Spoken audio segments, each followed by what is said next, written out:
Daniel Alvarez, a millionaire with everything money could buy, is stunned to meet an 8-year-old boy claiming to be his son.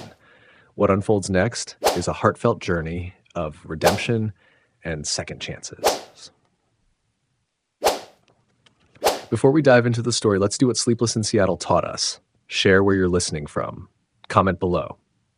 The city sprawls below Daniel Alvarez's 40th floor office like a living circuit board, streams of headlights pulsing through its arteries. He stands at the floor-to-ceiling window, hands clasped behind his back, watching his empire of glass and steel fade into dusk.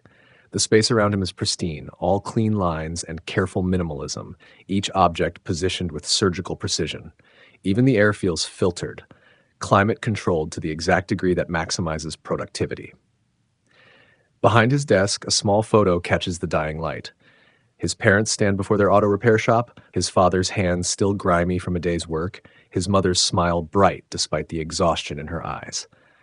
The frame is modest compared to the placards and awards that surround it, testament to the distance he's traveled from that small garage in East LA. Sometimes in moments like this, he catches himself wondering if his father would recognize the man he's become. The intercom buzzes. "Mr. Alvarez? The board is ready." Daniel straightens his already perfect tie, a habit born of countless presentations. His reflection in the window shows exactly what he's crafted over the years. Power contained in an impeccable suit, success measured in thread count and designer labels. A far cry from the boy who once helped his father change oil and rotate tires. "On my way, Lisa." The boardroom falls silent as he enters. 12 faces turning toward him with varying degrees of anticipation and wariness. Daniel feels the familiar surge of energy that comes with commanding a room. This is his arena, where every gesture and word carries weight, where he's most comfortable in his carefully constructed skin. Ladies and gentlemen, his voice fills the space effortlessly, pitched to project both authority and ease. You've all reviewed the expansion proposal. Today, I'm going to show you why it's not just ambitious, it's inevitable. The presentation flows with practiced precision. Daniel guides them through market projections and growth metrics, his charisma transforming dry data into compelling narrative. He's mastered this dance, knowing when to push, when to pause for effect, when to let his natural intensity shine through. On the surface, he's fully present, responding to questions with razor-sharp insight. But somewhere beneath the performance, an emptiness echoes. These victories used to fill him completely. Now they feel like scenes from someone else's life, played out in high definition but somehow lacking substance. The thought niggles at him even as the board votes unanimously to approve his plan, even as they nod along to his vision of market dominance and exponential growth. "Excellent work, Daniel." Charles Matthews, the board chairman, claps him on the shoulder. "Another home run. You've got the Midas touch lately." Daniel accepts the praise with a practiced smile that doesn't quite reach his eyes. The boardroom empties gradually, leaving him alone with his thoughts and a view of the city he's conquered. The sunset paints the skyline in shades of amber and gold, but all he sees are numbers and projections, acquisitions and mergers, the language that's replaced all others in his life. The drive home is a blur of familiar landmarks. His driver, James, knows better than to attempt conversation after board meetings. Daniel stares at his phone, thumb hovering over Emily's name in his contacts. Her face flashes in his memory. Not the carefully curated photos from their society appearances, but the raw moment of their last fight. Her eyes blazing as she accused him of loving his company more than her. The way her voice cracked when she said she couldn't compete with spreadsheets and shareholders anymore. He closes the contacts list without calling, just like he has every other time he's found himself here, caught between pride and regret. His apartment occupies the top floor of a renovated industrial building, all exposed brick and steel softened by designer furniture and abstract art he selected because it photographed well for Architectural Digest. The space echoes with his footsteps as he moves through it, every surface gleaming with the attention of a cleaning service he never sees. Daniel pours himself 3 fingers of expensive scotch and stands at his own wall of windows, watching the city lights blur through the amber liquid. A modern art installation dominates one wall, a chaos of sharp angles and bold colors that cost more than his father made in a year at the garage. The designer had called it a statement piece, but Daniel can't remember what it's supposed to be stating. He stares at it, trying to feel something beyond the vague sense that it's what someone in his position should own. Sleep comes fitfully, chased by dreams of a child's laughter. A faceless figure runs through sunlit grass, always just out of reach. The scene shifts and blurs. He's back in his father's garage, small hands learning to grip a wrench, his father's patient voice guiding him. But when he turns to look, the garage is empty, the laughter fading like smoke.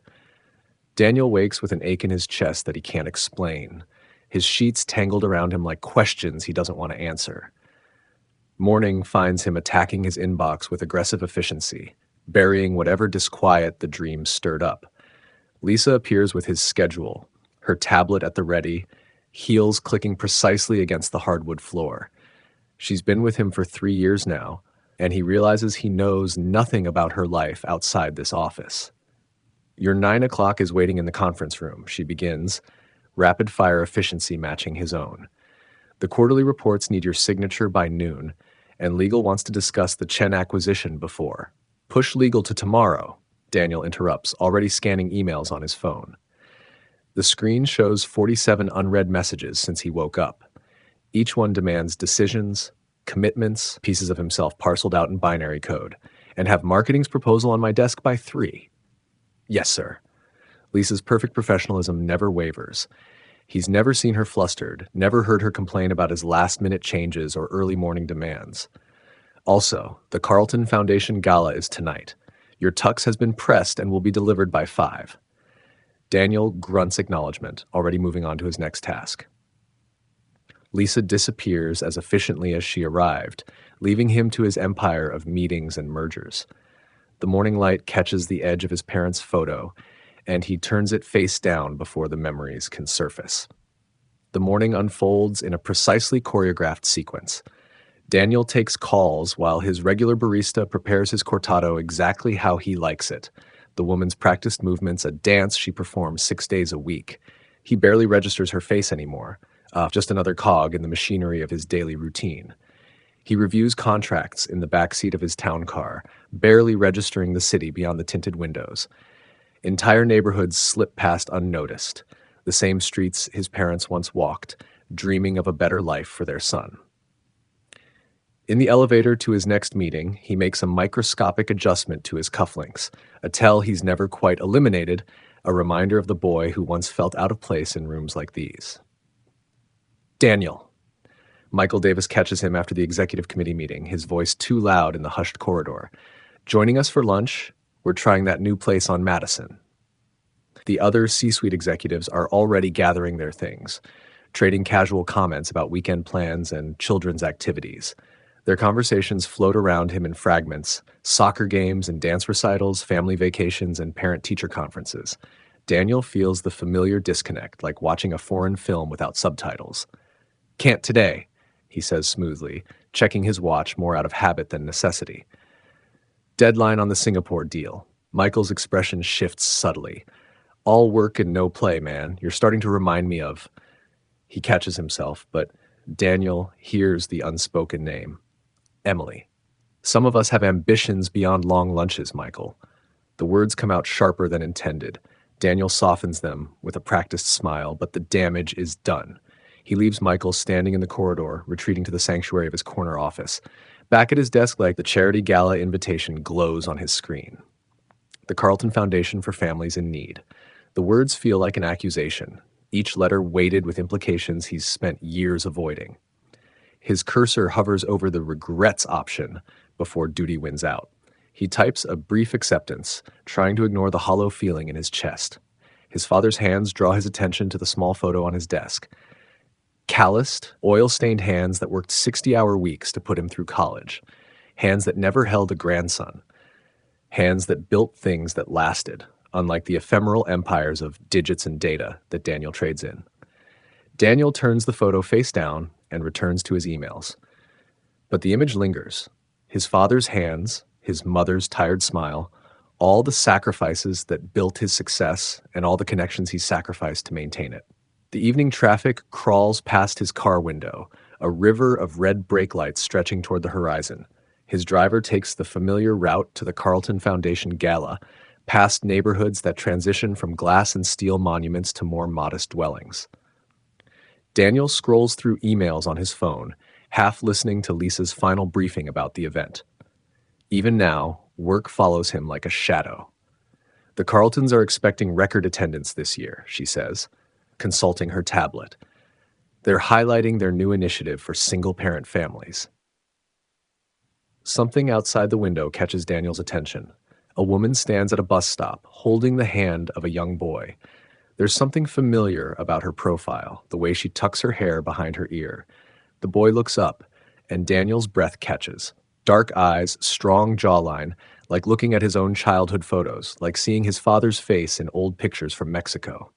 The traffic light changes. The car moves forward, but the image burns in Daniel's mind, triggering memories he spent years burying. The way Emily would rest her hand on her stomach sometimes, a gesture he'd dismissed as stress or fatigue. The tears in her eyes the night she left, not just grief, but something deeper, something he'd been too blind to see. Mr. Alvarez? Paul, his driver, catches his eye in the rearview mirror. Everything okay? Fine. Daniel's voice comes out rougher than intended. He clears his throat, straightens his tie. Just thinking about the gala. The ballroom of the Carlton Hotel drips with understated wealth, crystal chandeliers casting warm light over silk-draped tables. Daniel moves through the crowd on autopilot, shaking hands and making appropriate noises at the right moments. But his mind keeps drifting back to the bus stop, to those dark eyes that mirror his own, to all the questions he never asked Emily in his rush to build his empire. Daniel. Charles Matthews appears at his elbow, champagne in hand. Excellent turnout this year. Have you seen the video presentation about the family support programs? Touching stuff. Makes you think about what really matters, doesn't it?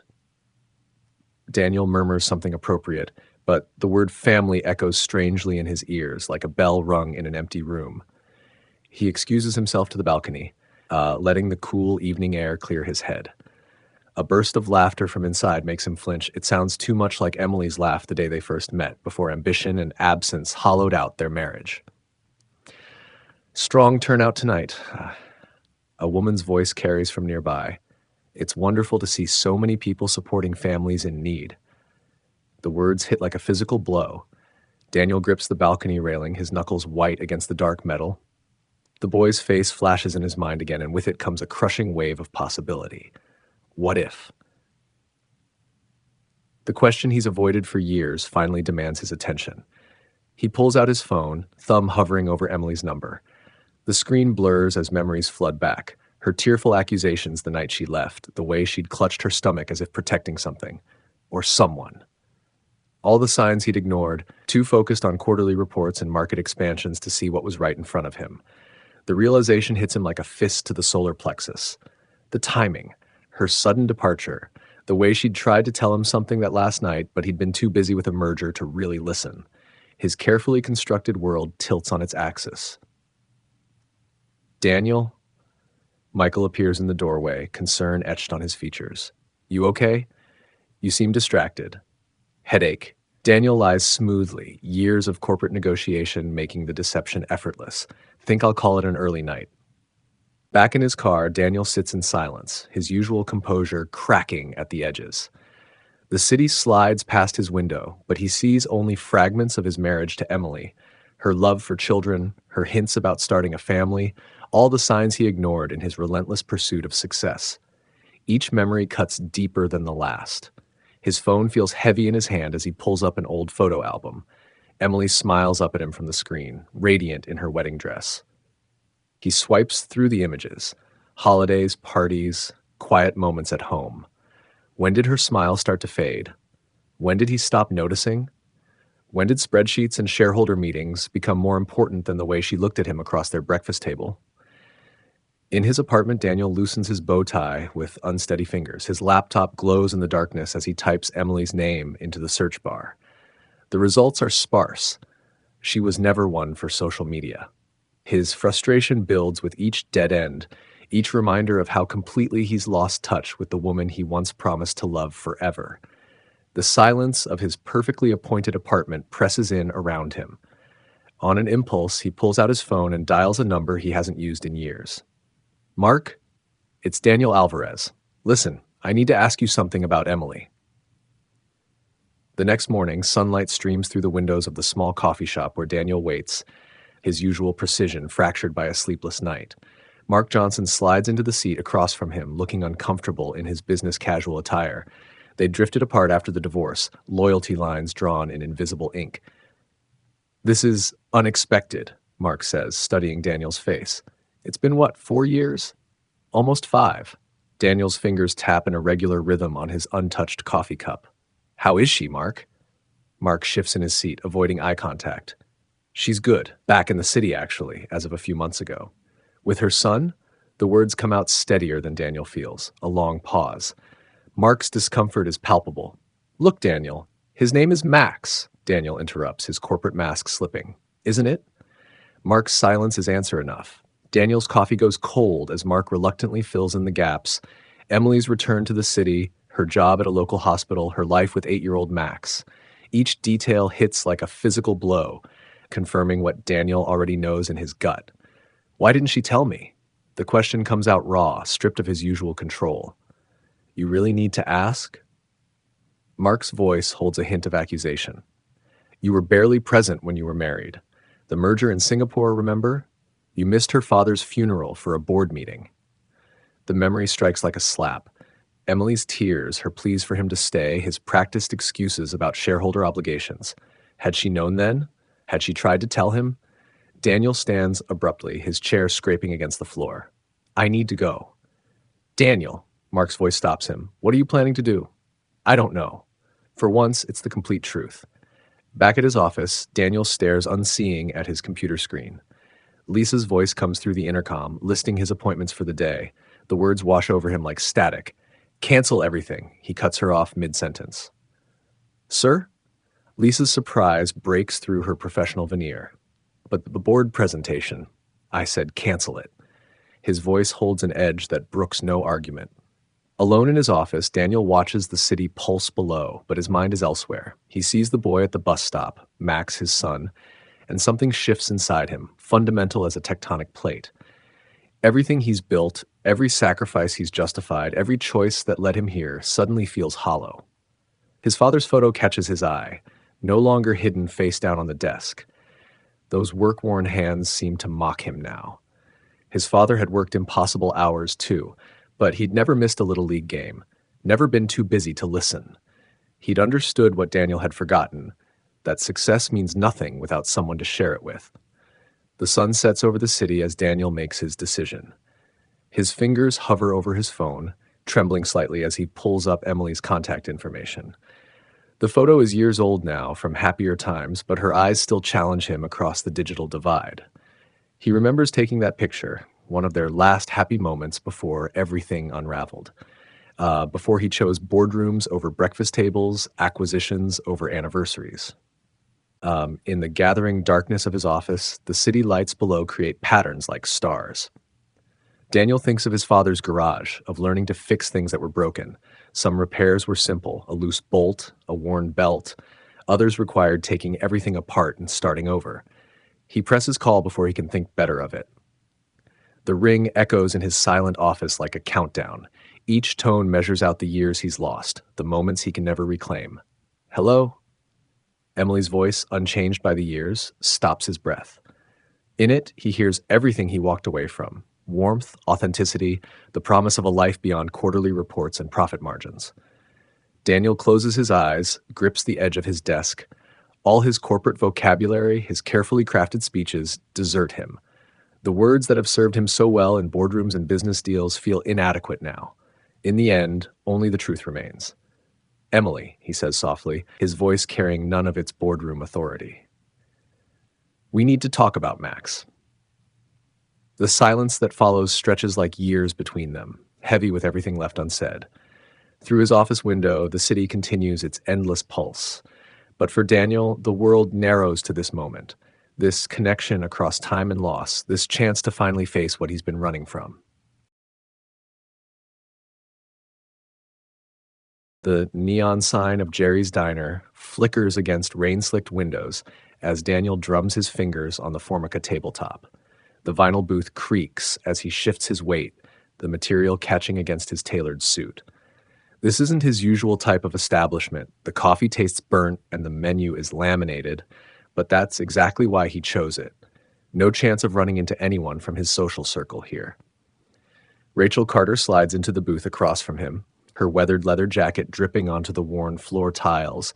Her silver hair is pulled back in a severe bun, and her expression carries the neutral assessment of someone who's spent decades reading people for a living. Mr. Alvarez. She places a manila envelope on the table between them, her movements precise and unhurried. Everything you asked for. Daniel's hand hovers over the envelope. Inside are the answers he's been both craving and dreading since that glimpse of the boy at the bus stop. His fingers tremble slightly as he breaks the seal. The first photo stops his breath. Emily, her hair shorter now but still the rich brown he remembers, walks hand in hand with a boy down a tree-lined street. The timestamp shows it was taken just 3 days ago. The boy, Max, according to Rachel's preliminary report, wears a backpack covered in dinosaur patterns and red sneakers that flash with each step. Jesus, Daniel whispers. The resemblance hits him like a physical blow.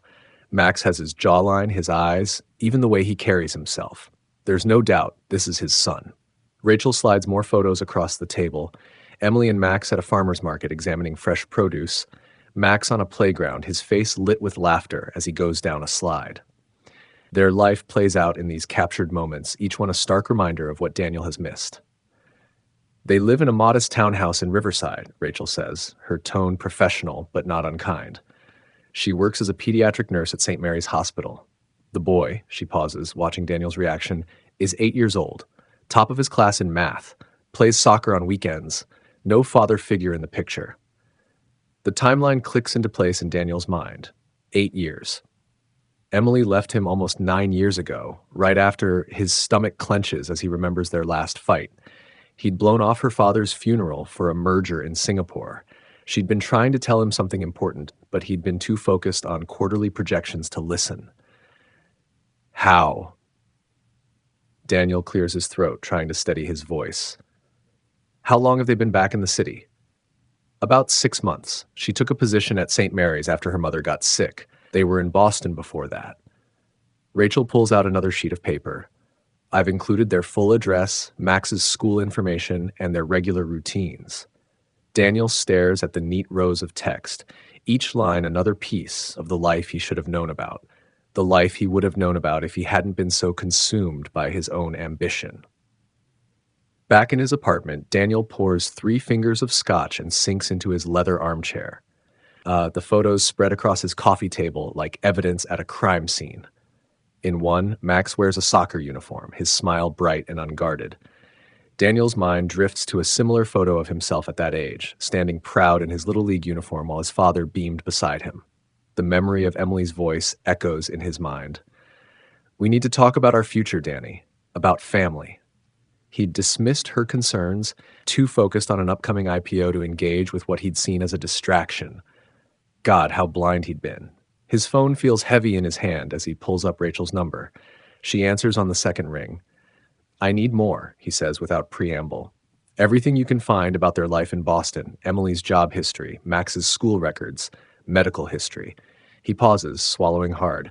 I need to know what I've missed. It'll take time, Rachel warns, and money. Whatever it costs. Daniel's gaze fixes on Max's smile in the soccer photo. Just find out everything you can. After hanging up, Daniel stands at his floor-to-ceiling windows, watching the city lights blur through his untouched scotch. The empire he's built stretches out below him, but for the first time in his career, none of it seems to matter. All he can see is Max's face, those familiar eyes staring back at him from the photographs, asking silent questions he doesn't know how to answer. Daniel parks his Tesla 2 houses down from Emily's address, his hands clenched around the steering wheel. The modest townhouse stands before him, red brick with white trim and flower boxes beneath the windows. So different from the sleek high-rise condo they'd shared during their marriage. His legs feel leaden as he approaches the front door.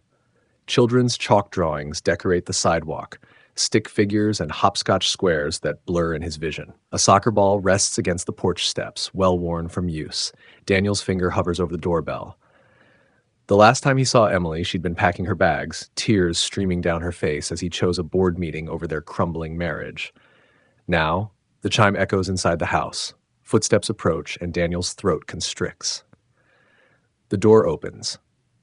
Emily stands in the doorway, wearing nurse's scrubs and a startled expression that quickly hardens into something more guarded. Her hair is pulled back in a messy bun, a few strands escaping around her face. She looks older, more settled into herself, but her eyes still hold that direct gaze that always saw right through his corporate mask. Daniel. His name comes out flat, controlled. What are you doing here? Can we talk? The words scrape against his dry throat. Inside? Emily studies him for a long moment, her lips pressed into a thin line. Finally, she steps back, opening the door wider. 10 minutes. The interior hits Daniel with a wave of sensory details, the scent of recently baked cookies, the sound of cartoons playing from another room, the lived-in comfort of mismatched furniture. Art projects cover the refrigerator, each one signed in careful block letters. Max. A math test with a red A+ is pinned front and center. Why are you here? Emily's voice cuts through his observations. She stands with her arms crossed, maintaining distance between them. Daniel tears his gaze from the refrigerator artwork. I saw you and Max at the bus stop last week. The words tumble out before he can polish them into something more diplomatic. He's mine, isn't he? Emily's sharp intake of breath confirms it before she speaks. Took you long enough to figure it out. Bitterness edges her tone. What gave it away? The timing? Or did you finally bother to do the math? Why didn't you tell me? Daniel's voice rises slightly before he catches himself. 9 years, Emily. You kept my son from me for 9 years. Kept him from you? Emily's laugh holds no humor. You were too busy empire building to notice I was pregnant. Too focused on your precious merger to come to my father's funeral. Tell me, Daniel, what exactly did I keep from you that you would have even noticed? The truth in her words stings worse than any accusation. Daniel sinks into an armchair, the cheerful floral pattern incongruous with the weight of this moment. I want to know him, he says quietly. I want to be part of his life. Now, Emily's voice cracks slightly. Now that you've built your tower high enough, now that you've made partner and CEO and whatever other titles you were chasing, she runs a hand through her hair, dislodging more strands from the bun. Max has a life, Daniel. A good one. He's happy. He's thriving. I won't let you waltz in and disappear again when the next big deal comes along. I won't. You will. Emily cuts him off. It's who you are, who you've always been. The job comes first. It always has. Daniel stands, crossing to the refrigerator. He touches one of Max's drawings, a family portrait showing him and Emily, stick figures holding hands. I want to try, he says, his voice rough with emotion. Please, Emily, let me try to be his father. The silence stretches between them, heavy with years of hurt and mistrust. Finally, Emily sighs. One chance, she says firmly. You get one chance with him, Daniel. But I swear to God, if you hurt him, if you make promises you don't keep, I won't. Daniel turns to face her. I swear, Emily, I'll do whatever it takes. Emily's expression remains skeptical, but she nods slowly. We'll start with supervised visits, short ones, and the second I see any sign that you're not fully committed, I understand. Daniel's gaze returns to the family drawing. Thank you. As he leaves, the sound of childish laughter drifts from upstairs. Daniel pauses on the porch, his heart pounding. Somewhere in that house, his son is playing, unaware that his life is about to change. Daniel straightens his shoulders, feeling the weight of Emily's conditions, of his own promises. One chance. He can't afford to waste it. Daniel crouches beside Max on the park bench, maintaining a careful distance. The boy's attention remains fixed on the red toy car in his hands, his small fingers tracing its curves with practiced familiarity. Spring sunlight filters through the oak trees above them, casting dappled shadows that dance across Max's dark hair, so like Daniel's own. So, Daniel clears his throat, do you like cars? Max shrugs without looking up. I guess. His voice is soft, non-committal. He pushes the car back and forth on the bench, its wheels making a gentle scraping sound against the wood. Daniel searches for another opening, feeling like a salesman who's lost his pitch. All his years of corporate negotiation, of commanding boardrooms and closing multi-million-dollar deals, seem useless in the face of his son's quiet reserve. What about TV shows? Do you have a favorite? Dinosaur Planet. Max's response comes quickly this time, though his eyes remain on the toy car. Mom lets me watch it after homework. Dinosaurs, huh? Daniel latches on to this thread of interest. I used to love dinosaurs when I was your age. Do you have a favorite?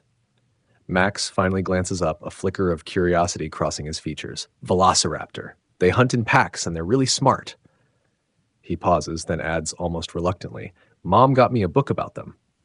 Through the park's wrought iron fence, Daniel catches glimpses of Emily watching from their townhouse window. Her expression is unreadable at this distance, but her vigilance is clear. He straightens unconsciously as if preparing for a performance review. Would you like to get ice cream?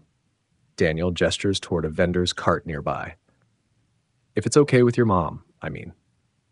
Max's eyes dart toward the house, seeking permission. After a moment, he nods. Chocolate chip, he says quietly. They walk to the cart together, Max maintaining a careful gap between them. Daniel notices how his son's shoelaces are slightly uneven, one looser than the other. The observation triggers an unexpected ache in his chest. Such a small detail, but one of countless others he's missed over the years. Back at the house, Emily meets them at the door. Did you have a good time? She asks Max, her tone carefully neutral. Max nods, clutching his toy car. We got ice cream. He slips past her into the house without further comment. Thank you, Daniel says softly, watching Max disappear inside, for giving me this chance. Emily's expression softens fractionally. He needs time, Daniel. You can't rush this. She pauses, choosing her words carefully. And you can't disappear on him. Not ever. Do you understand? Back at his office, Daniel stares unseeing at his computer screen. The quarterly projections he should be reviewing blur into meaningless patterns. Instead, he sees Max's careful distance, feels the weight of years lost. Mr. Alvarez? Lisa appears in his doorway, tablet in hand. The merger team is waiting in the conference room. They need your sign-off on the final terms. What? Daniel blinks, trying to refocus. Right, the merger. He stands, straightening his tie automatically. Give me 5 minutes. Sir?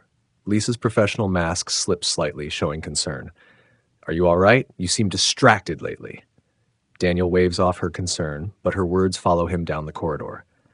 In the conference room, his colleagues' voices wash over him like white noise. Michael Chen is presenting something about market penetration and synergy metrics, but all Daniel can think about is the way Max's shoulders had tensed when he'd reached to help him with his ice cream cone. Later that night, Daniel works late, trying to catch up on everything he's missed. The city lights spread out below his office window, a familiar view that usually fills him with satisfaction. Tonight, it just reminds him of all the evenings he's spent here, instead of building the relationships that matter. His phone buzzes with an email from Emily, a schedule for Max's upcoming soccer games. Daniel stares at the dates, already mentally calculating how to shift his meetings, knowing each choice will have consequences. The merger team needs him focused. The board expects results. But Daniel closes his laptop, the sharp click echoing in his empty office. For the first time in his career, the path forward isn't clear, and all his carefully honed business instincts offer no guidance for navigating this unfamiliar territory. The elementary school hallway feels foreign to Daniel, its walls plastered with student artwork and multiplication tables. His Italian leather shoes click against the linoleum as he follows Miss Rodriguez, Max's art teacher, to the classroom. The suit he's wearing, perfectly appropriate for his morning board meeting, suddenly feels overdressed among the finger paintings and construction paper projects. We're so glad you volunteered, Mr. Alvarez, Miss Rodriguez says, her smile warm but evaluating. The children love having parents help with art class, even if, she pauses diplomatically, it's new territory for some of us. Daniel nods, swallowing against his uncertainty. Through the classroom window, he spots Max at a table with 2 other boys, his dark head bent over a piece of paper. The sight sends an unexpected surge of emotion through Daniel's chest. All right, class. Ms. Rodriguez claps her hands as they enter. Today we're creating family portraits using mixed media. Mr. Alvarez will be helping us. Max's head snaps up, his eyes widening slightly at the sight of Daniel in his classroom. A flush creeps up his neck as his classmates turn to look. Daniel moves between the tables, helping students with glue and scissors, hyper-aware of Max watching him from the corner of his eye. When he finally reaches Max's table, his son is carefully outlining a figure in green crayon. "That's a nice dinosaur," Daniel offers, noting the distinctive curved claws. "It's a raptor," Max mumbles, but his hand's still on the paper. She says you used to like dinosaurs too." Daniel's breath catches. "I did. Still do, actually." He pulls up a small chair, ignoring how his knees hit the undersized table. "Want to know my favorite?" Max nods slightly, his crayon hovering above the paper. "Parasaurolophus. They had these amazing crests on their heads that might have been used to make sounds, like trumpets." "I know about those." Some of Max's reserve cracks. "They're in chapter 4 of my dinosaur book. Did you know they could make low-frequency sounds that traveled really far?" A warm feeling spreads through Daniel's chest at his son's enthusiasm. "I didn't know that. Maybe you could tell me more about it sometime?" Before Max can respond, Miss Rodriguez calls the class to attention. But as Daniel helps clean up later, he notices Max's drawing includes a smaller raptor alongside the larger one. At work that afternoon, Daniel stares at his calendar, his finger hovering over the merger negotiations scheduled for next Tuesday, the same time as Max's soccer game. "Daniel?" Michael Davis appears in his doorway, his expression concerned. "The board's asking about the Singapore projections. You were supposed to have them today." "Right." Daniel minimizes his calendar. "I'll have them by tomorrow morning." "Tomorrow morning?" Michael's eyebrows rise. "That's not like you. Everything okay? The team's noticed you've been different lately."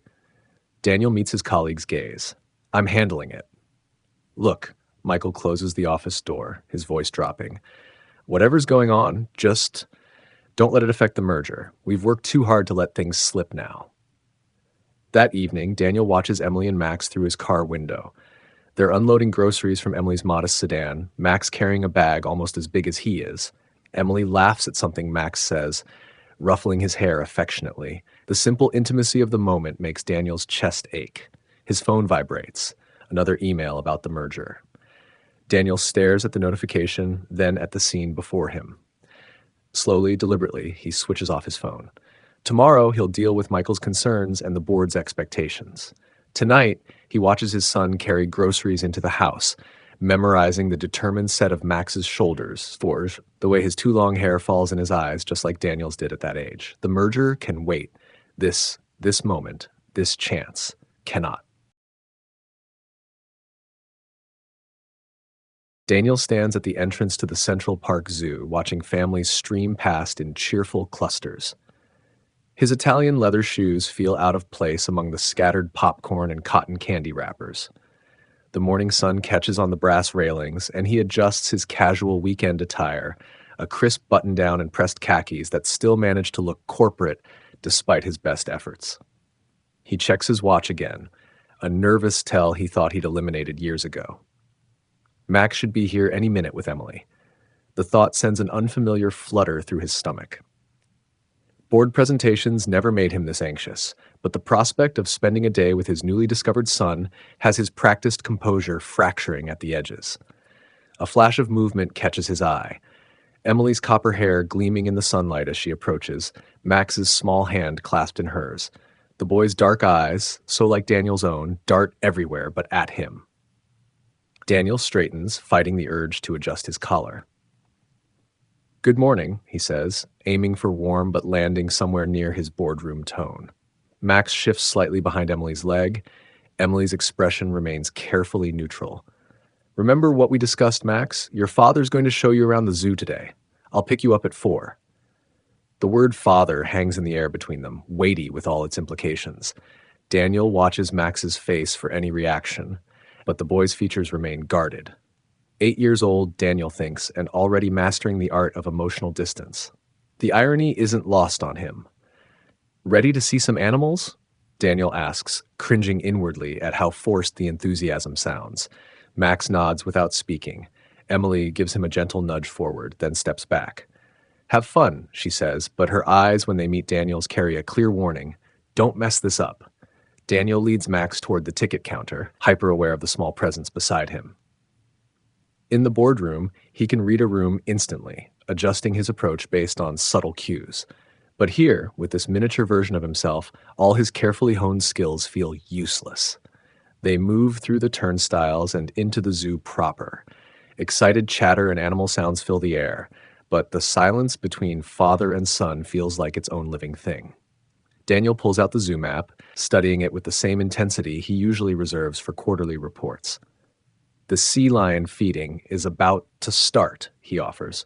Or we could check out the snow leopards first. What do you prefer? Max shrugs, scuffing his sneaker against the pavement. Whatever you want. The words hit harder than they should.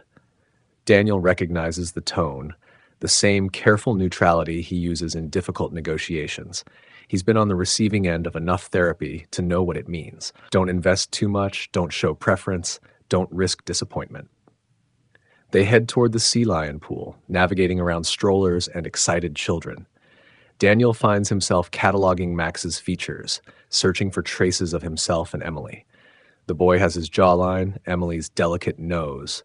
The way he holds himself, slightly reserved, watching everything, reminds Daniel of his own childhood photos. At the sea lion exhibit, they find spots along the railing. The keeper's voice echoes over the speakers, explaining feeding behaviors and conservation efforts. Daniel leans down slightly, preparing to share an interesting fact about sea lions he'd researched last night, but stops when he sees Max's expression.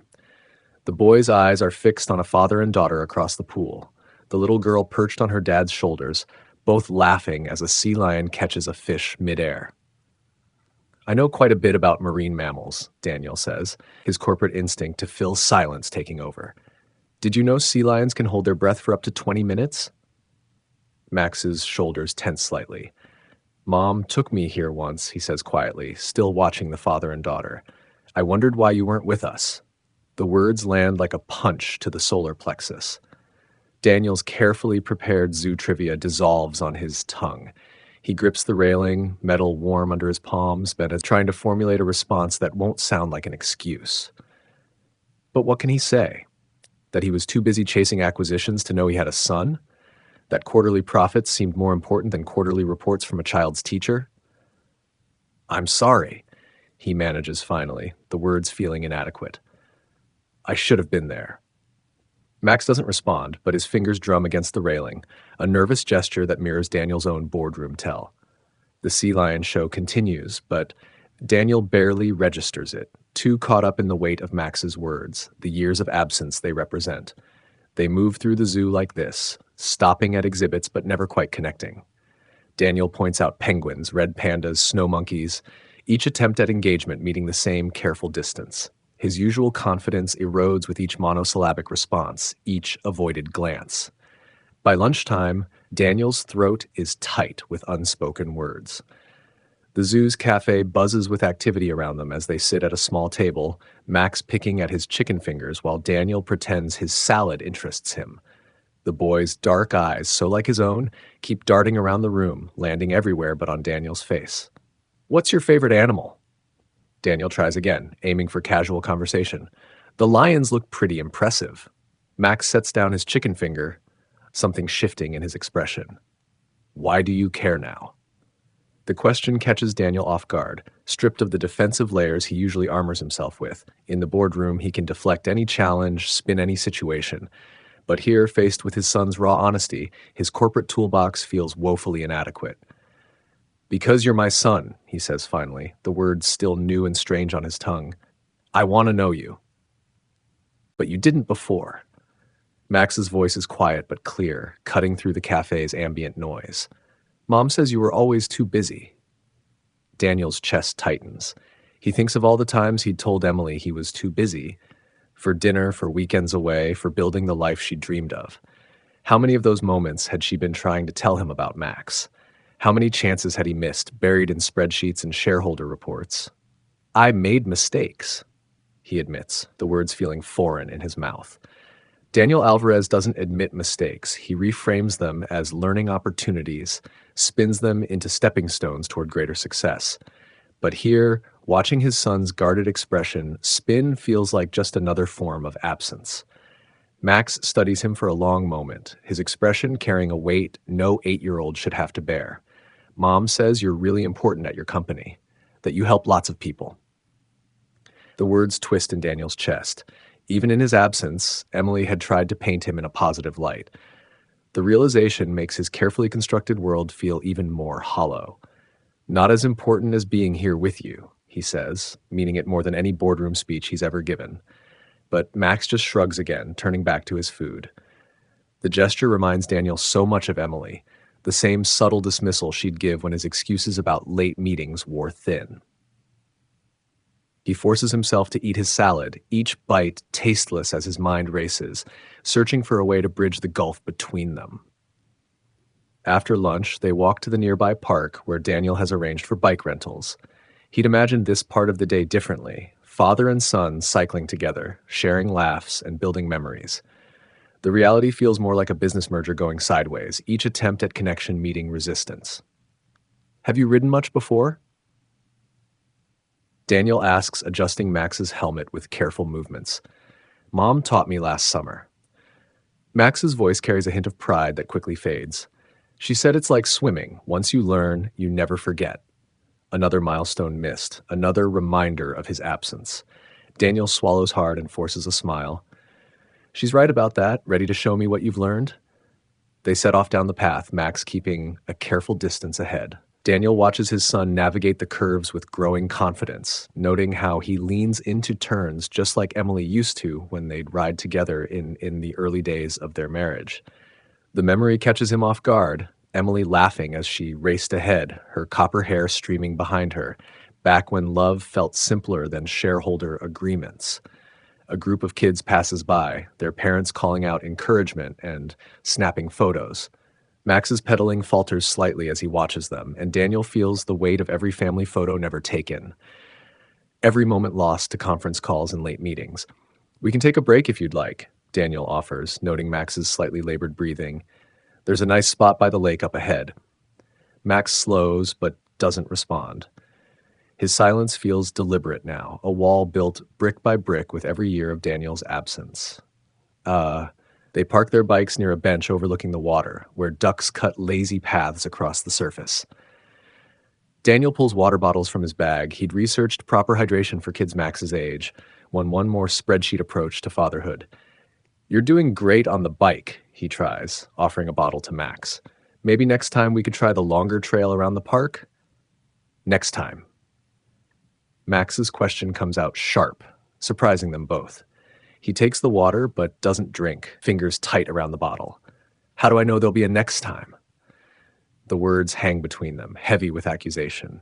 Daniel feels them land like body blows, each one deserved, each one a reminder of promises he never knew he was breaking.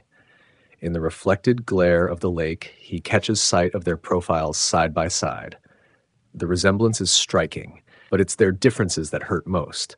The openness in Max's face slowly being replaced by walls Daniel recognizes from his own mirror. I know I haven't given you reason to trust me, Daniel says finally, forcing himself to meet his son's gaze. But I'm trying to change that, to be here now. Max takes a small sip of water, his expression unreadable. Mom says actions speak louder than words. Emily's wisdom, delivered in their son's voice, cuts deeper than any boardroom criticism. Daniel nods, understanding washing over him like the afternoon shadows stretching across the park. He can't PowerPoint his way through this, can't delegate the hard parts or fast-track trust like a corporate merger. This will take time, showing up, staying present, proving himself one moment at a time. The ride back to the zoo's entrance where Emily waits feels shorter than it should. Max's goodbye is quick, almost formal, like a miniature business meeting being adjourned. Daniel watches them walk away, Emily's hand protective on Max's shoulder until they disappear into the crowd. His driver, James, keeps silent on the ride to Emily's townhouse, sensing his boss's unusual mood. Daniel stares out the window but sees only reflections of the day's failures, each missed connection, each reminder of his absence. The city slides past in a blur of evening light, but his mind keeps returning to Max's face at the sea lion exhibit, questioning why his father hadn't been there.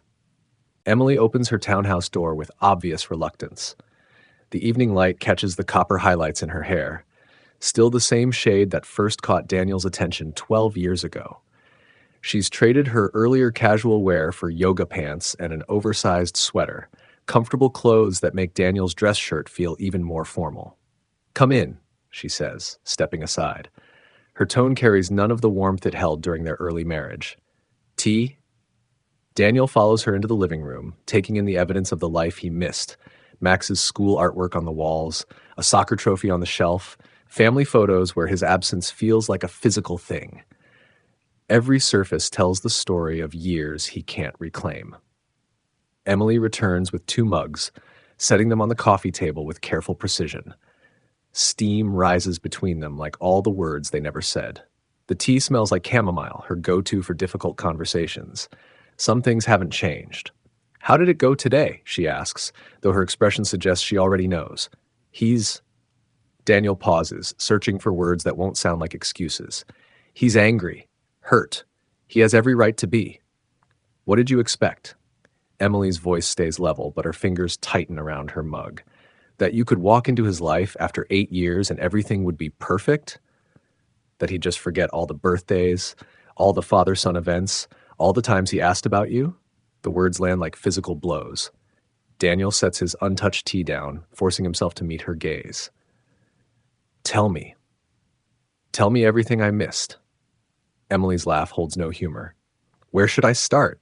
The night I found out I was pregnant when you were too busy with the Singapore merger to answer my calls? Or maybe the time I worked 2 jobs while 7 months pregnant because the startup I was with went under." She stands, pacing to the window. The setting sun paints shadows across her face, highlighting the tension in her jaw. "Do you know what it's like to tell your 4-year-old that daddy isn't coming to his preschool graduation because daddy doesn't even know he exists? To watch him scan every business magazine cover looking for your face, trying to understand why his father lives in boardrooms instead of bedtime stories?" Daniel's chest tightens. Each revelation feels like another crack in his carefully constructed worldview. "Why didn't you tell me? I had a right to." "A right?" Emily turns, her composure finally cracking. "Like you had a right to miss my father's funeral for a board meeting? A right to forget our 5th anniversary because the Tokyo deal was more important?" Her voice breaks. "I watched you choose your career over our marriage every single day. I couldn't let Max grow up feeling second best to quarterly reports and shareholder meetings." Daniel's hands grip his knees, knuckles white against the dark fabric of his slacks. Every word Emily speaks strips away another layer of his corporate armor, leaving raw truth underneath. "I went to 3 different OBGYNs, Emily continues, her voice quieter now but no less intense. "The first one was too expensive on a teacher's salary. The second didn't take my insurance. The third," she stops, swallowing hard. "The third was across town. I took 3 buses each way because I couldn't afford the Uber rides, all while you were making million-dollar deals." The distance between them on the couch feels like years compressed into inches. Daniel remembers signing bonuses that could have covered 1,000 doctor's visits, expense accounts that could have bought a lifetime of safe rides. All while Emily fought through morning sickness on public transit. "Max was breech," she says, staring into her cooling tea. "They had to do an emergency C-section. My mother held my hand because she was the only one there. The nurses kept asking about the father, and her voice catches, I told them he was too busy building an empire to build a family." Each revelation lands like shrapnel, tearing through the careful narrative Daniel had constructed about their separation. He'd told himself it was mutual growing apart, 2 ambitious people on different paths. The truth is far uglier. When he started school, Emily continues, the other parents would talk about their family vacations, their weekend plans. Max would come home asking why we never went anywhere. I picked up extra tutoring shifts just to take him to Disneyland for his 6th birthday. Her laugh is hollow. He asked if you were away on business like Tommy's dad who travels for work. It was easier than explaining you didn't know he existed. Daniel stands abruptly, moving to the window. The streetlights are coming on, each one illuminating another shadow of his failure. In the reflection, he catches glimpses of Max's artwork. Crayon drawings of what looks like a school play, stick figures on a stage. Another moment lost. "I'm not telling you this to hurt you." Emily says behind him, though they both know every word is meant to wound, to wake him up. I'm telling you because you need to understand what's at stake. Max isn't a merger you can fast track or a deal you can close with the right presentation. He's a child who spent 8 years wondering why he wasn't enough for his father to stick around.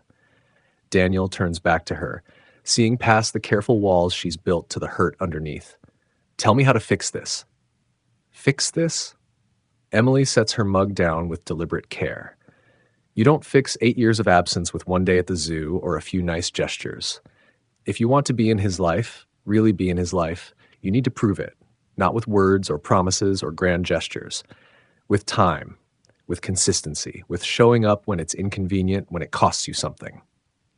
She stands, wrapping her arms around herself in a gesture he remembers from their marriage, her tell for when she's forcing herself to be strong. And if you can't do that, if you're going to disappear back into your corporate life when things get hard, then leave now, because I won't let you break his heart twice. Daniel stares at the dark liquid in his mug, his reflection distorted in its surface. In board meetings, he's known for his quick responses, his ability to navigate complex negotiations. But here in Emily's living room, surrounded by evidence of the life he missed, his usual repertoire feels hollow. I'll do whatever it takes, he says finally, meaning it more than any contract he's ever signed. Set the terms. Tell me what you need from me. Emily's expression shifts, a mix of skepticism and something softer, more cautious. It's not about terms or conditions, Daniel. This isn't a business deal. It's about showing up consistently, even when there's no immediate reward, even when Max pushes back or seems uninterested. It's about choosing him over work every time. She moves to a side table, picking up a framed photo. It shows Max at what appears to be a science fair, proudly holding up a project about solar systems. He has a soccer game every Saturday morning at 9. He struggles with math but loves science. He's in the school play next month. He has 3 lines as a tree, but they're the most important 3 lines to him. She sets the photo down carefully. These are the things a father should know. Daniel nods, absorbing each detail like crucial market data. I want to know everything, to be there for everything. Prove it. Emily's voice carries steel beneath the exhaustion, not just when it's convenient, not just when you can fit it into your schedule between meetings. Max needs a father, not a CEO who pencils him in for quarterly reviews. The corner of her mouth tightens, a tell Daniel remembers from their marriage, signaling there's more she wants to say. He waits, letting the silence stretch between them. If you do this, she continues finally, if you commit to being in his life, you need to understand something. One missed game, one broken promise, one time you choose work over him. That's it. I won't give you another chance to hurt him. He deserves better than that. Daniel meets her gaze steadily, seeing not just his ex-wife, but the mother who's protected their son for 8 years. I understand. Do you? Emily challenges. Because the Daniel I knew lived for his next deal, his next acquisition. He measured success in stock prices and market share. That man couldn't be the father Max needs. The truth of her words hits him with physical force. He thinks of his corner office, of board meetings and quarterly reports, the metrics he's used to measure his life. None of them account for the weight of his son's disappointed gaze at the zoo today. I'm not that man anymore, he says quietly. Or at least, I don't want to be. Emily studies him for a long moment, her expression unreadable. Finally, she nods slightly. Then show us. Not with words or promises. Show us with choices, with presence, with time. She glances at the clock. It's late. Max has school tomorrow. The dismissal is clear. Daniel stands, understanding that like so many things in his life with Max, this conversation is ending on someone else's terms. At the door, Emily pauses, her hand on the knob. His science project is due next week, she says. He's building a model of renewable energy sources. He might appreciate some help with that. The olive branch is small but significant. Daniel nods, careful not to push for more. Thank you. Outside, the night air carries the first hint of autumn chill. Daniel's driver waits at the curb, but he waves him off, needing the walk to process everything. Emily's words echo in his head, mixing with Max's quiet accusations at the zoo. Behind him, the lights in Emily's townhouse glow warm against the darkness, illuminating the life he needs to earn his way back into yes, one small choice at a time. The next morning finds Daniel standing in Ms. Rodriguez's fourth grade classroom, his Italian suit jacket draped over a child-sized chair. Construction paper, stars, and student artwork transform the institutional walls into something warmer, more alive than any corporate space he's ever occupied. The kids are excited about Career Day, Ms. Rodriguez says, arranging last-minute details on her desk. Her casual efficiency reminds him of Lisa, though the elementary school teacher's warmth feels more genuine. Max didn't mention you were coming. The unspoken question hangs in the air. Daniel adjusts his tie, a nervous tell he thought he'd eliminated years ago. I'm new to his life, working on changing that. Something shifts in Miss Rodriguez's expression. He's a bright boy, very interested in science, but lately... She pauses, choosing her words carefully. He's been quieter than usual. Change isn't always easy at this age. Before Daniel can respond, children begin filtering into the classroom. Max appears near the middle of the pack, freezing briefly when he spots Daniel. The boy's dark eyes widen, then narrow, a micro-expression so similar to Emily's skeptical boardroom look that it catches Daniel off guard. Good morning, class, Miss Rodriguez calls out. Today we have several parents here to talk about their careers. First up is Max's father, Mr. Alvarez. The words Max's father still feel new, weighted. Daniel moves to the front of the room, hyper-aware of his son's gaze. For the first time in his career, PowerPoint slides and market projections feel inadequate. Hello, everyone, he begins, forcing himself to relax his CEO posture. I run a company that helps other businesses solve problems using technology. But before that, I was a kid who loved taking things apart to see how they worked. My father owned an auto repair shop. As he speaks, he watches Max's expression shift from guarded to curious. When Daniel describes learning to fix engines with his father, Max leans forward slightly in his chair. The connection feels fragile but real, a bridge built of shared curiosity about how things work. Later that week, Daniel arrives early for the science fair project session. The school's cafeteria has been transformed into a makeshift workshop, tables scattered with half-finished projects and ambitious ideas. He spots Max at a corner table, frowning at a collection of mini solar panels and recycled materials. Need a hand? Daniel asks, keeping his voice casual. Max doesn't look up immediately, but his shoulders relax slightly. It's supposed to show different types of clean energy, but the windmill part keeps falling over. Daniel studies the wobbly construction, remembering similar problems with timing belts and transmission mounts in his father's garage. Mind if I take a look? They work together in companionable focus, Daniel letting Max direct the project while offering subtle suggestions. When the windmill finally stands straight, catching the air from a small fan, Max's smile is quick but genuine. Thanks, he says quietly, adding a dab of glue to secure the base. Anytime, Daniel responds, meaning it more than any business contract he's ever signed. Saturday morning finds him on the sidelines of a soccer field, the crisp autumn air carrying shouts and whistles across freshly cut grass. His weekend suit has been replaced by jeans and a casual sweater, a conscious choice to separate this world from his corporate life. Max's team wears blue jerseys that seem to swallow their small frames. Daniel watches his son move across the field, noting how he anticipates plays, how he communicates with his teammates through subtle gestures and quick nods. Leadership qualities, he thinks automatically, then catches himself applying business metrics to this purely childhood moment. When Max scores, a clean shot that curves just past the goalkeeper's reach, Daniel finds himself cheering without reservation. His son's face turns toward the sound, surprise flickering across his features before a small, shy smile appears. The moment feels precious, unearned, but full of promise. That evening, Daniel sits at Emily's dining room table, watching Max work through his math homework. The boy's frustration with fractions reminds Daniel of his own struggles before numbers became the language he lived in. Here, he offers gently, what if we think about it like pizza slices? Emily watches from the kitchen doorway, her expression guarded but softening at the edges as she observes their interaction. When Max finally solves a particularly challenging problem, his triumphant grin catches them both off guard with its brightness. Daniel feels Emily's gaze on him as he packs up to leave.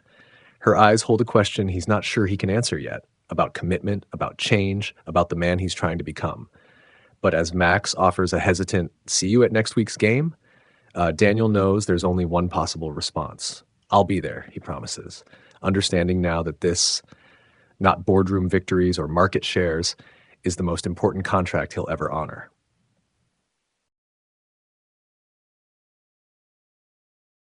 Daniel grips the steering wheel of his Range Rover, knuckles white against black leather as he navigates the winding road toward Riverside Nature Reserve.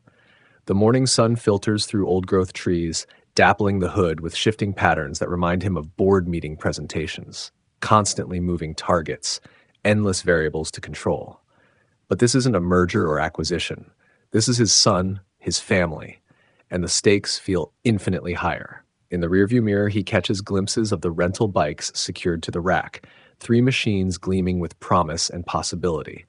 The family-sized cooler beside him holds carefully selected offerings: organic juice boxes, artisanal sandwiches, fresh fruit arranged with the same precision he usually reserves for quarterly reports.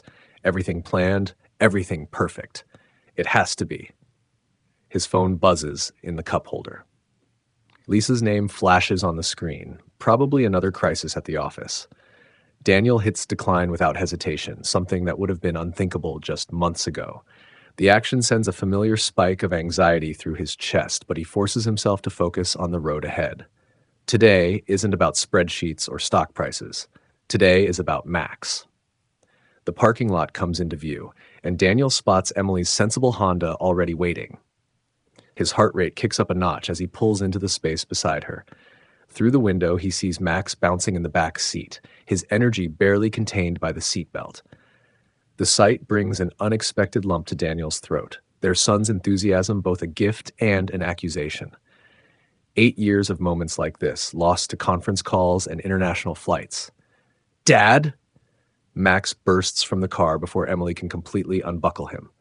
"Are those our bikes? Can we ride them now? How fast do they go?" Daniel steps out into the crisp morning air, fighting to keep his movements measured, professional habits warring with parental instincts. "They're top of the line," he says, then catches himself falling into sales pitch mode. "I mean, yes, there are bikes for today. Want to help me unload them?" Emily emerges more slowly, her expression guarded but not entirely hostile. She's dressed for the outdoors in hiking boots and cargo pants, her hair pulled back in a practical ponytail, so different from the polished courtroom attire she wore during their marriage. Something about the casual outfit makes her seem more real, more present than the memories that haunt his corner office. "Remember what we talked about, Max?" she calls as their son practically vibrates with excitement beside the bike rack. "Safety first." "I know, Mom." Max rolls his eyes with the dramatic flair only an 8-year-old can muster. "Dad got us helmets too, see?" He points to the protective gear still wrapped in plastic, dangling from the handlebars. Daniel's chest tightens at the casual way Max says, "Dad," like it's natural, like he deserves it. He focuses on unstrapping the bikes, letting the familiar precision of the task steady his hands. Each movement calculated, just like in the boardroom, but this time the outcome matters in ways no profit margin ever could. The trail starts wide and well-maintained, sunlight streaming through the canopy above.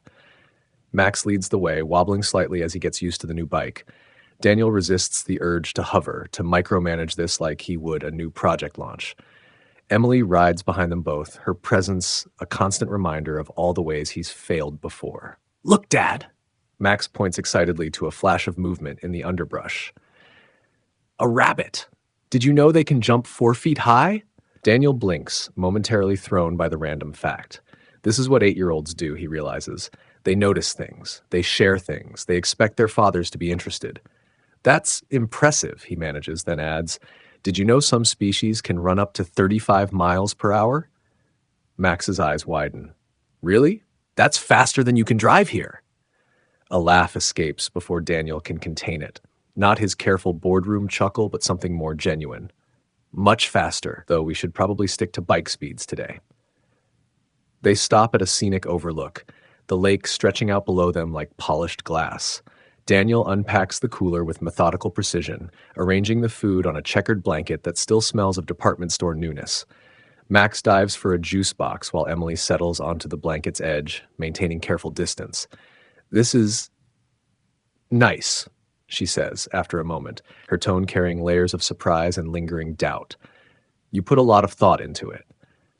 Daniel wants to defend himself, to list off the hours of research he put into planning this day, but he swallows the impulse. "I'm trying," he says instead, the words feeling inadequate but honest. Max interrupts the moment, sandwich already half devoured. "Can we race to the next lookout point? Please? I bet I can beat you." "Max?" Emily's warning tone carries 8 years of protective instinct. "It's a straight section," Daniel offers, studying the trail ahead. "Wide and level. I'll stay right with him." Emily's expression flickers between concern and resignation.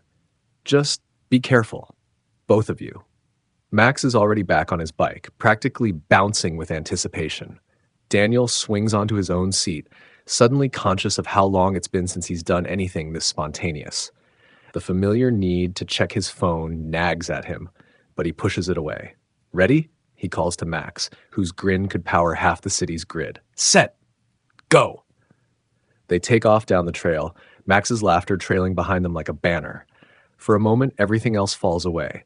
The years of absence, the weight of responsibility, the constant pressure of expectation. There's just the wind in their faces and the sound of their son's joy echoing through the trees.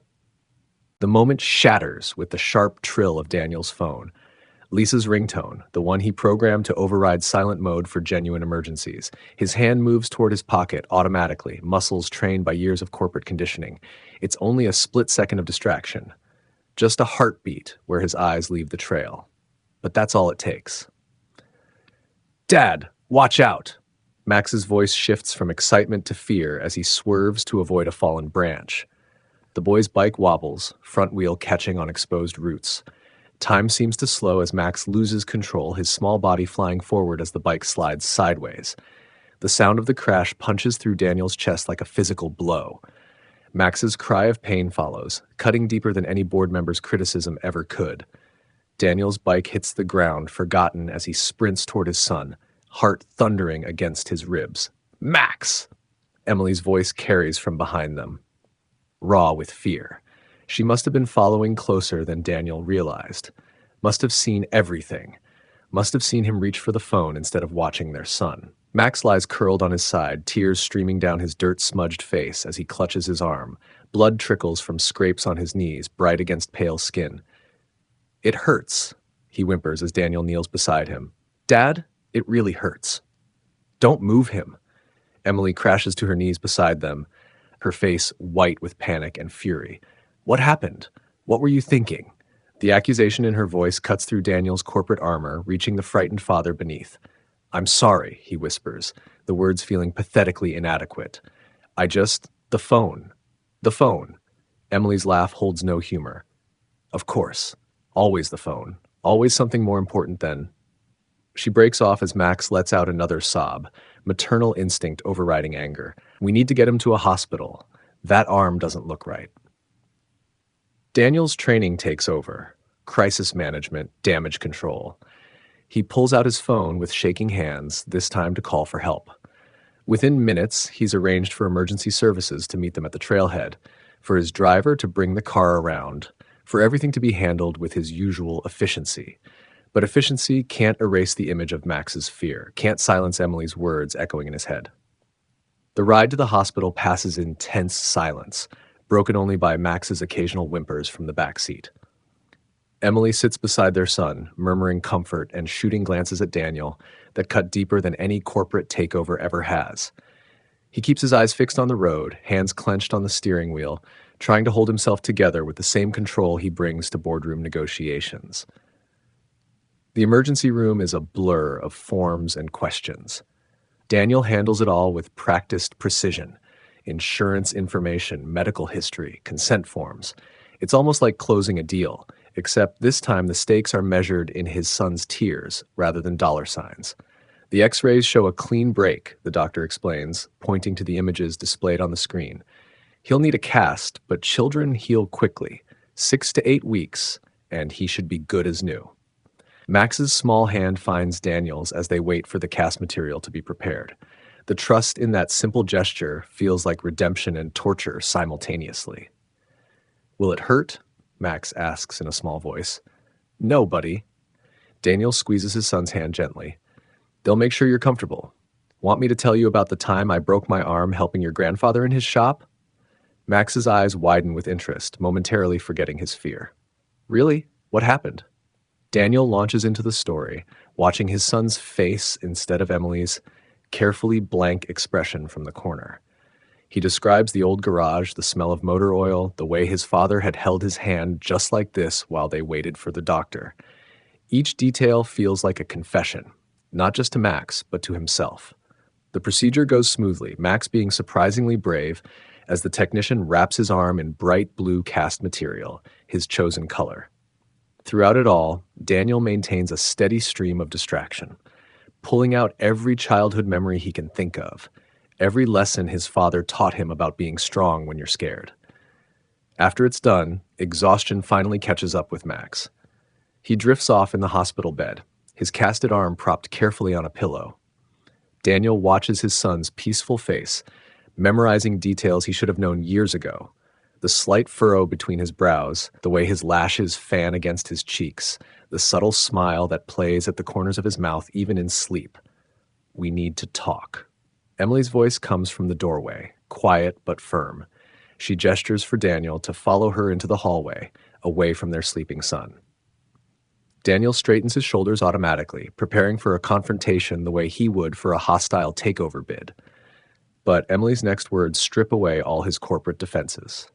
He could have been killed, she says simply. One moment of distraction, one phone call you couldn't ignore. That's all it would have taken. I know. The words scrape his throat raw. Emily, I know.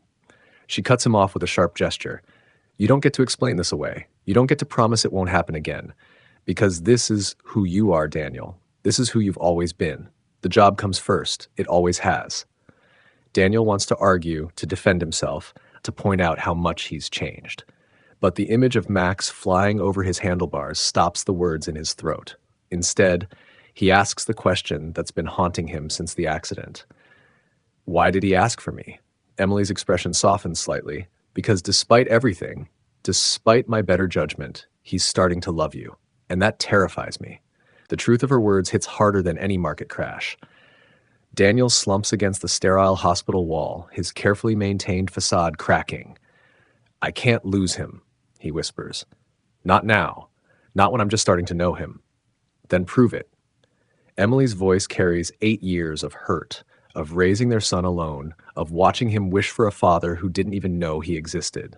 Prove that you can be the father he deserves, not just when it's convenient, not just when there isn't a crisis at work.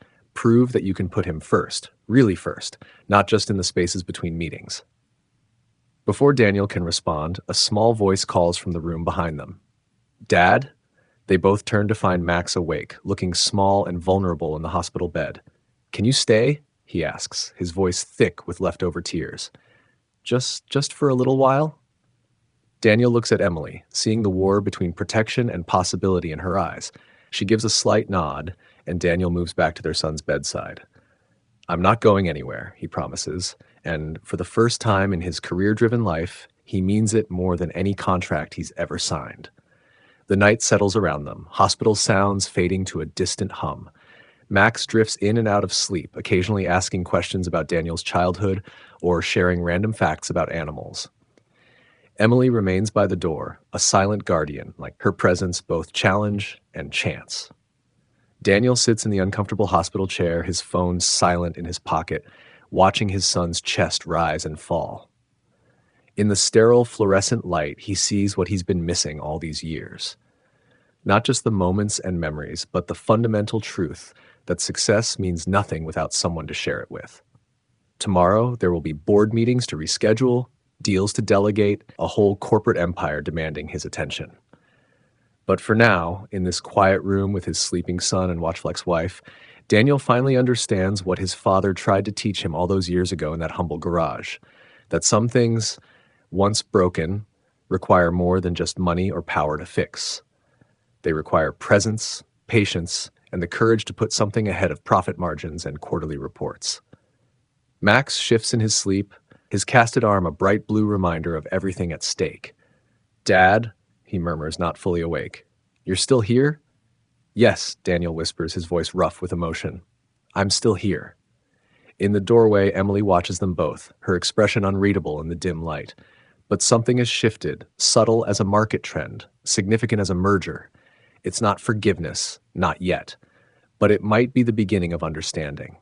Daniel settles deeper into the uncomfortable chair, ignoring the alerts surely piling up on his silent phone. For the first time in his adult life, he's exactly where he needs to be, doing exactly what matters most. The night stretches ahead, full of discomfort and uncertainty, but also possibility. Like the first time he walked into a boardroom, like the day he opened his father's garage, the beginning of something that could either break him or make him whole. Sunlight filters through the windows of the daily grind, casting long shadows across Daniel's untouched cappuccino. The familiar scent of roasted beans and pastries floods his senses with memories. Lazy Sunday mornings with Emily, her laugh echoing over the rim of her favorite ceramic mug. Now the weathered tables and exposed brick walls feel like artifacts from someone else's life. Daniel adjusts his watch for the third time in as many minutes. He'd arrived early, a habit born from countless business meetings. But this isn't a merger or acquisition. The stakes are infinitely higher.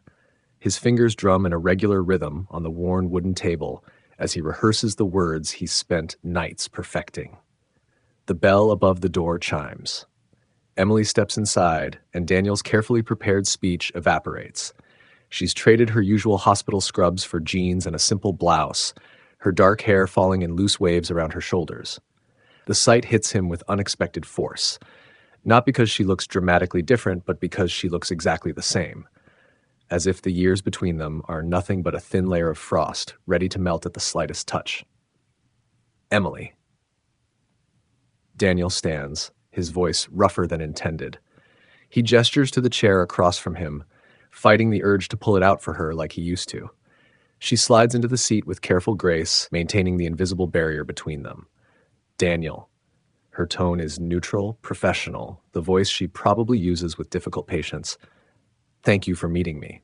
He forces his hands to remain still on the table. "I know it's not easy. Let's skip the small talk." Emily's eyes meet his, direct and unflinching. "You wanted to talk about Max." The name sends a jolt through Daniel's chest. Max, his son. The reality of it still feels surreal, like a dream he can't quite grasp. "Yes, I need to apologize, not just for now, but for everything. For choosing boardrooms over breakfast tables, for missing your father's funeral because of that merger in Singapore, for being exactly who you always were." Emily's words cut clean and precise as a surgeon's blade. "The man who scheduled conference calls during our anniversary dinner, who checked email through every conversation. I was wrong. The admission costs him something. Pride, maybe, or the carefully constructed facade he's hidden behind for years. I was so focused on building an empire that I forgot what really mattered. But seeing Max, knowing he's out there, it's made me realize how empty all of it is." Emily's expression softens fractionally. "Pretty words, Daniel, but you've always been good with those. What's different now?" "I am." He leans forward, careful not to crowd her space. "I know I don't deserve a second chance, but I'm asking for one anyway.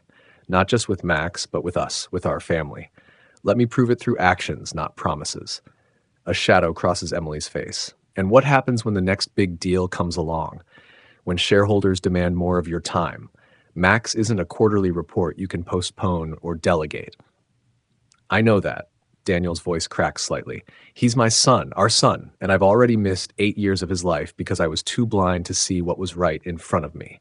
I can't change that, but I can change what happens next." Emily studies him for a long moment, her expression unreadable. "You're right about one thing. You have missed 8 years. 8 birthdays, 8 Christmases, 8 first days of school. Do you know what his favorite color is?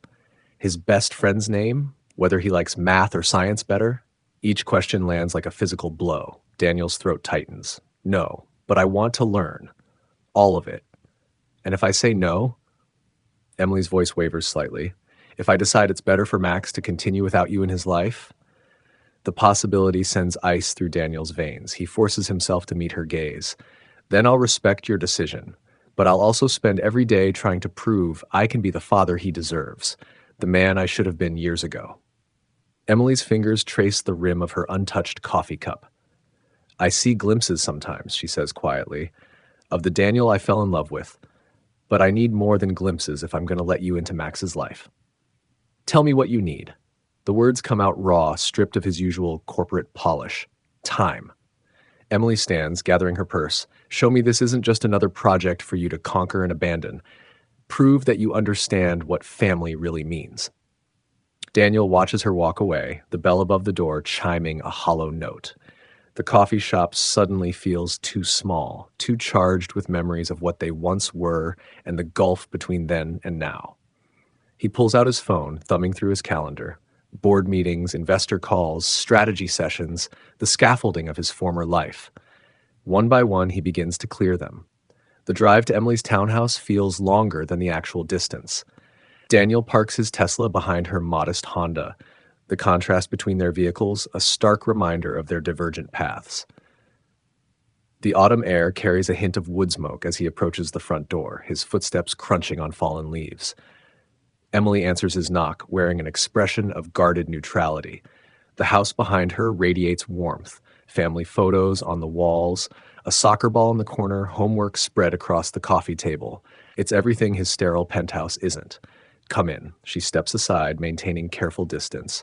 Max is upstairs, finishing his homework. Daniel enters slowly, taking in the details of their life. A crayon drawing on the fridge catches his eye. Stick figures labeled Mom and Max standing before what looks like their house. His chest tightens at the absence of a third figure. We need to talk about boundaries, Emily begins, but Daniel's attention snaps to the sound of footsteps on the stairs. Mom, who was at the... Max freezes halfway down, his dark eyes widening at the sight of Daniel. The resemblance between them is striking, the same strong jawline, the same serious set to their shoulders. Hi, Max. Daniel's voice comes out softer than intended. Emily moves toward the stairs, protective instinct visible in every line of her body. Max, honey, Mr. Alvarez and I need to discuss some things. Why can't you just work together? Max's words burst out with startling force. I heard you arguing at the coffee shop. Sarah Miller's parents got divorced too, but they still come to her soccer games together. The silence that follows feels thick enough to cut. Emily kneels down to Max's level, her voice gentle.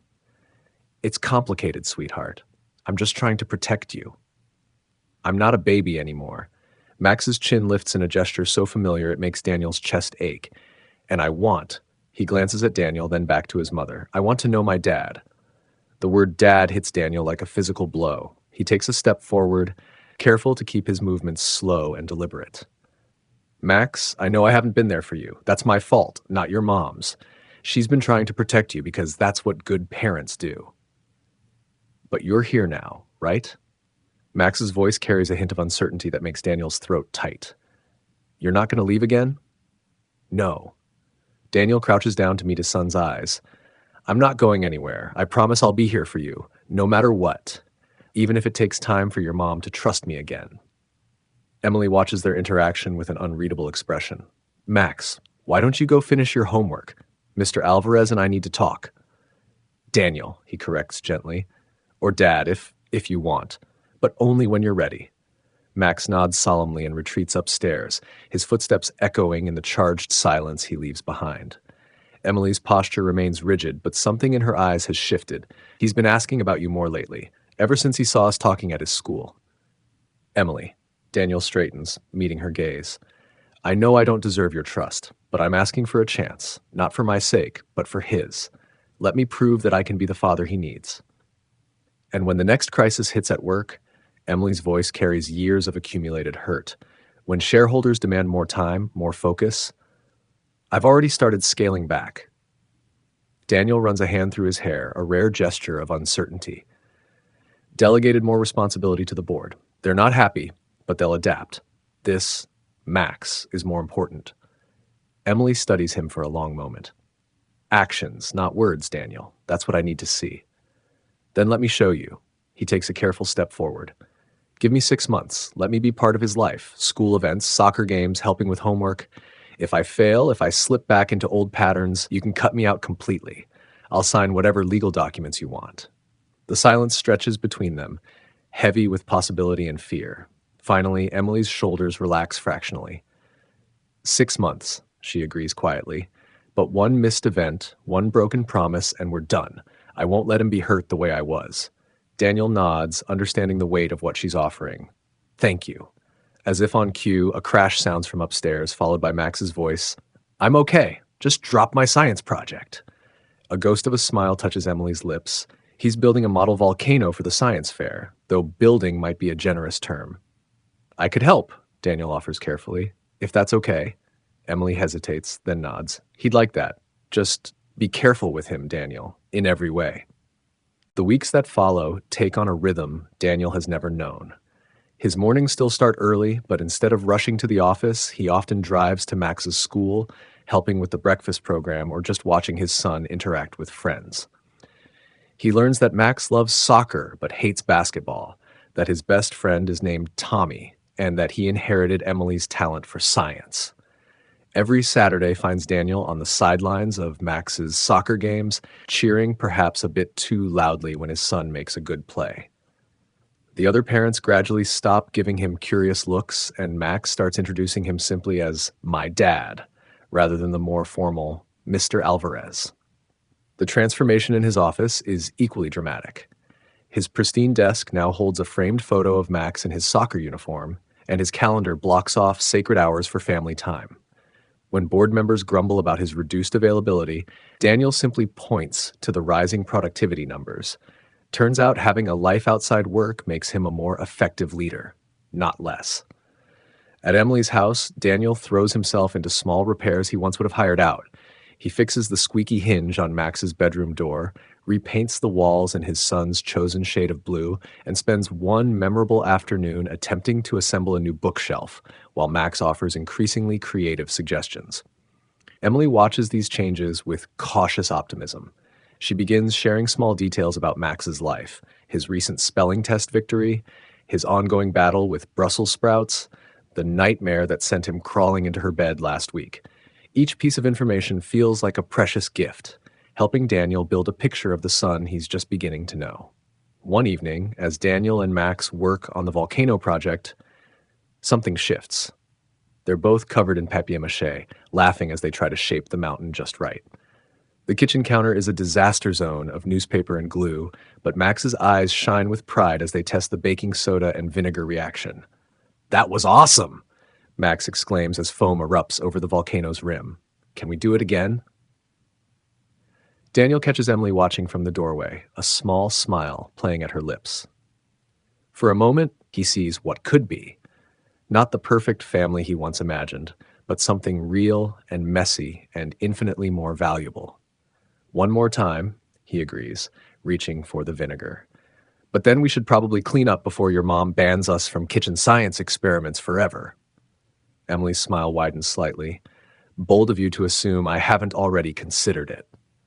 As they work together to clean up the mess, their movements falling into an easy rhythm, Daniel realizes something has changed. The tension that once filled every interaction has softened, replaced by something that feels almost like peace. Later that evening, as Max hugs him goodnight, the boy whispers, "I'm glad you're here, Dad." The word still catches in Daniel's chest, but now it fills him with warmth rather than regret. Emily walks him to the door, her expression thoughtful. "Thank you," she says quietly, "for being here, for trying. Thank you for letting me." Daniel meets her gaze. "I know it wasn't easy." The weeks blend into months, and gradually their awkward dance becomes a new kind of normal. Family dinners become a regular occurrence, with Max chattering about school, while Daniel and Emily exchange glances over his head. Sometimes amused, sometimes concerned, but always connected by their shared love for their son. One evening, they find themselves on Emily's couch, Max wedged between them as they watch his chosen movie. The boy's head droops against Daniel's shoulder as he fights sleep, and Emily automatically adjusts the throw blanket around him. The scene is far from perfect. There's still hurt to heal, trust to rebuild, moments when old patterns threaten to resurface. But as Daniel watches his son's peaceful face, Emily's gentle smile and the television's blue glow. He knows this is where he belongs. Not in a sterile penthouse surrounded by achievements, but here, in this moment, with the family he almost lost. The credits roll, but none of them move to turn off the TV. In the quiet, broken only by Max's soft breathing, Daniel feels the weight of everything that's changed. He's no longer the man who chose boardrooms over bedtime stories, who measured success in stock prices rather than soccer goals. Emily catches his eye over Max's head, and something passes between them. Not forgiveness, exactly, but understanding. A recognition that while they can't change the past, the future is still unwritten. And for now, that's enough. Thank you so much for watching and listening to our story. Your time and support mean the world to us. If this video resonated with you, please share your thoughts in the comments below. We'd love to hear what you think. Don't forget to hit the like button and subscribe to our channel for more inspiring content. Your engagement helps us grow and continue sharing meaningful stories. See you in the next video.